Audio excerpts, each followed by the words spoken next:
Mengidentifikasi dan mengklasifikasikan temuan audit. Outline, menganalisis bukti audit, mengklasifikasikan temuan major, minor, observation, OFI, mendokumentasikan hasil. Tujuan, memahami pentingnya temuan audit dalam ISO 30301, menjelaskan proses audit arsip dari bukti hingga tindak lanjut, menganalisis bukti audit dengan prinsip relevansi, kecukupan, dan keandalan, mengklasifikasikan temuan major, minor, observation, OFI berdasarkan dampak dan risiko, menyusun dan mendokumentasikan temuan dalam format laporan yang sistematis, merencanakan tindakan perbaikan, verifikasi, dan integrasi ke manajemen, menyampaikan temuan secara profesional dan etis. Menganalisis bukti audit. Mengapa fokus pada temuan penting dalam ISO 30301? Arsip adalah bukti aktivitas organisasi. Temuan audit menunjukkan kelemahan yang bisa mengganggu akuntabilitas, kepatuhan hukum, dan kelangsungan bisnis. Temuan yang tepat diklasifikasikan membantu prioritisasi sumber daya untuk perbaikan. Ringkasan proses audit terkait MSR, perencanaan, ruang lingkup, kriteria audit kebijakan, prosedur, persyaratan ISO 30301, peraturan, pengumpulan bukti, dokumen, catatan, wawancara, observasi, log elektronik, analisis bukti, relevansi, kecukupan, keandalan, temuan dan klasifikasi, mayor atau minor atau observasi, pelaporan dan tindak lanjut, CAPA, verifikasi penutupan. Prinsip menganalisis bukti audit, relevansi, apakah bukti menjawab kriteria audit, kecukupan sufficiency, jumlah dan cakupan bukti memadai, keandalan, sumber bukti dapat dipercaya asli, independen, terdokumentasi, objektivitas, penafsiran bukti berdasarkan fakta, bukan asumsi, jejak audit traceability, bukti mudah ditelusuri referensi, timestamp, pemilik. Jenis bukti yang biasa ditemui di MSR, dokumen kebijakan dan prosedur versi resmi, jadwal retensi dan catatan pemusnahan disposal records, register arsip dan daftar indeks metadata, log akses sistem arsip audit trail, backup dan catatan pemulihan, surat keputusan terkait penyimpanan atau penyusutan, hasil wawancara staf pengetahuan praktik sehari-hari, observasi fisik ruang penyimpanan, pemusnahan dokumen. Teknik pengujian bukti, review dokumen, cek versi, tanda tangan, metadata, sampling, pilih sampel representatif statistical atau judgmental untuk volume besar, wawancara terstruktur, konfirmasi praktik via prosedur, observasi, proses pemusnahan, akses fisik ke arsip, reperformance, ulangi langkah MIS, pencarian rekaman di sistem untuk verifikasi, analisis log dan data, cek konsistensi, anomali, akses tidak sah. Kriteria evaluasi bukti checklist terperinci. Adakah metadata minimal pembuat, tanggal, kategori, status, apakah retention schedule diterapkan dan tercatat, keputusan penyimpanan atau pemusnahan, apakah terdapat bukti otorisasi untuk perubahan atau pemusnahan, tampakkah jejak audit trail yang utuh dan tidak dimanipulasi, apakah ada backup dan bukti pemulihan yang diuji, apakah akses dan hak pengguna terdokumentasi, kepatuhan terhadap persyaratan regulasi atau pengelolaan data pribadi. Contoh checklist singkat untuk pemeriksaan arsip elektronik. Ada retention schedule tertulis dan terbaru. 5 contoh file acak memiliki metadata lengkap. Log akses menunjukkan siapa mengunduh atau menghapus. Tidak ditemukan pemusnahan tanpa otorisasi. Backup terakhir dan hasil uji pemulihan dalam 6 bulan terakhir. Mengklasifikasikan temuan major, minor, observation, OFI. Klasifikasi temuan 1, Major Non-Conformity ketidaksesuaian besar. Ketidaksesuaian serius yang berdampak signifikan terhadap efektivitas sistem manajemen, mengindikasikan pelanggaran persyaratan standar, hukum, atau prosedur yang dapat menimbulkan risiko besar. Contoh, tidak ada uji pemulihan backup arsip selama lebih dari 1 tahun. Minor nonconformity, ketidaksesuaian kecil. Ketidaksesuaian yang sifatnya terbatas, tidak langsung berdampak serius pada sistem manajemen. Biasanya terjadi karena kelalaian administratif atau ketidaklengkapan dokumentasi. Contoh, beberapa kontrak arsip tidak dilengkapi metadata tanggal.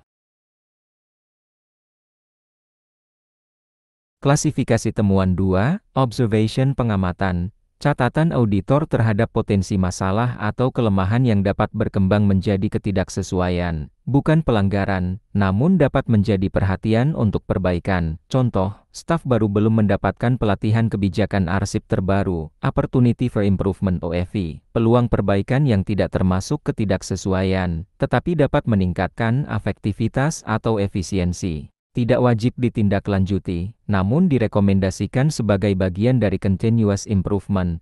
Contoh, proses input metadata arsip masih manual, disarankan menggunakan otomatisasi sistem digital.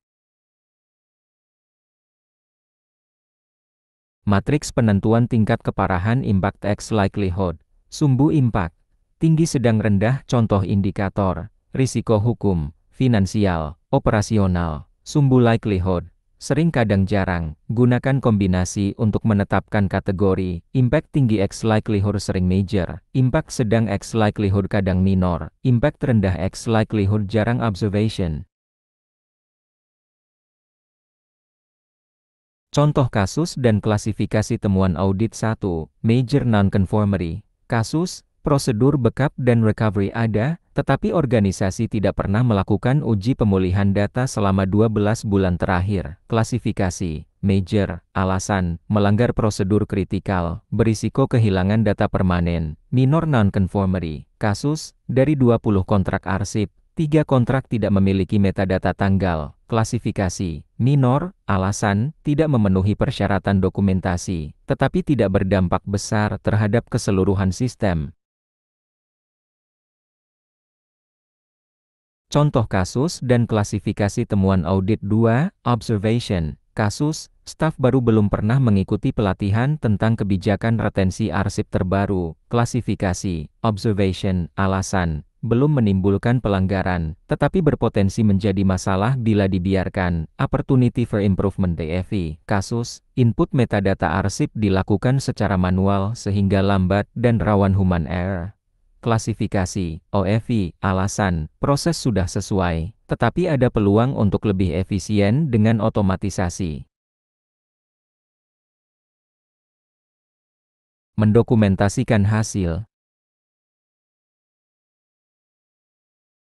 Menyusun pernyataan temuan yang efektif 1. Gunakan struktur singkat dan faktual.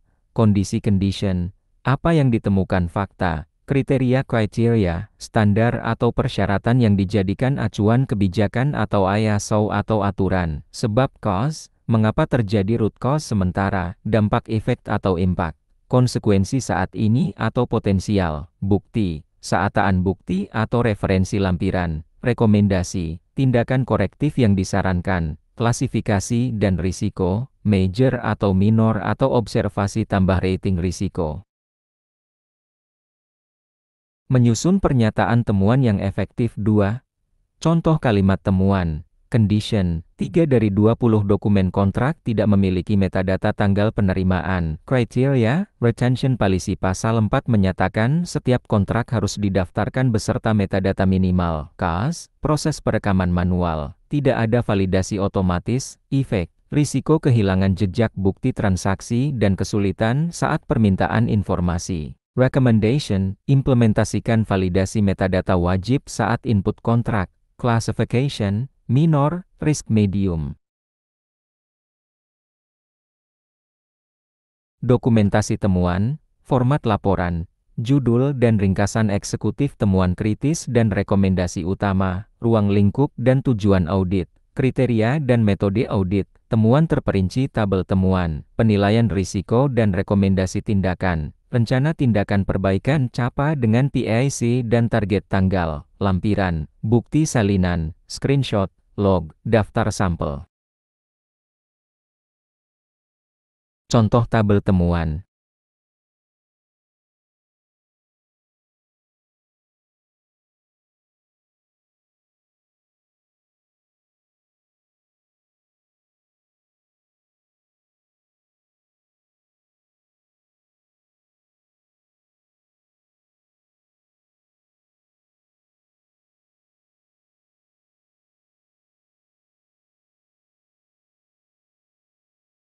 Rencana perbaikan dan verifikasi.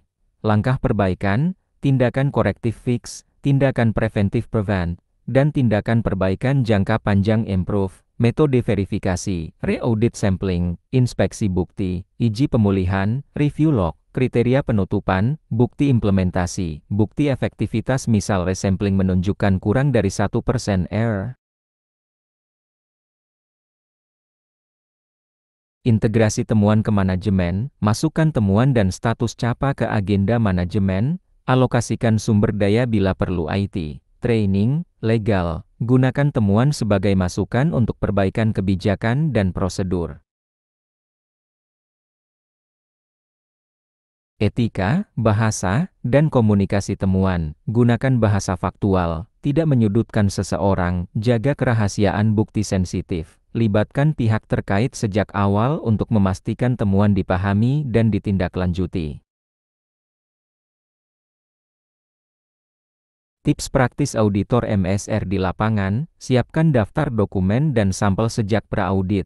Minta bukti tertulis screenshot tambah metadata daripada hanya pernyataan lisan. Dokumentasikan chain of custody untuk bukti sensitif. Gunakan checklist digital untuk konsistensi. Saat ragu, klasifikasikan sebagai observation dan catat rekomendasi. Jika terbukti sistemik, tingkatkan menjadi minor atau major. Contoh timeline tindak lanjut. Hari 0, laporan temuan diterbitkan. Hari 7, kick-off meeting CAPA dengan PIC. Hari 30, implementasi solusi teknis atau administratif tahap 1. Hari 45-60, verifikasi dan resampling. Hari 90, penutupan atau eskalasi jika belum efektif.